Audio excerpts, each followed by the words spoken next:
Hey, meal preppers, good to be back. It's Paul here coming at you, and I've got lunch today. And we used to make these a lot back in the day. I don't think we have this in the app, so we decided to go ahead and put this in the app today. All you have to do is grill or bake chicken breasts. You don't even have to do that. You can just buy pre-grilled chicken breasts in a bag if you wanted to, and put these plates together. A great protein and healthy fat dish right here.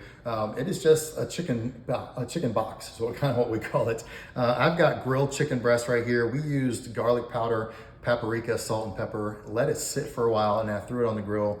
Oh my gosh, tremendous right here. And then we've got boiled eggs. So we've got some great protein right here, and then some healthy veggies in here along with some cheese, some healthy fats with the egg as well. We've got peppers, cherry tomatoes, some carrot sticks, and then some baby cukes as well. All right there in this beautiful bowl. And I'll probably dish out a little bit of, I've got some light Caesar dressing that I use to dip some of this in, or you can just choose your favorite dressing. Could be oil and vinegar. But easy dish right here. You can put it all together really quickly. Like I said, either with grilling your own chicken or by a grill. Guys, coming out in the app this week. Hope you love it. Have a great week. Thanks. Take care.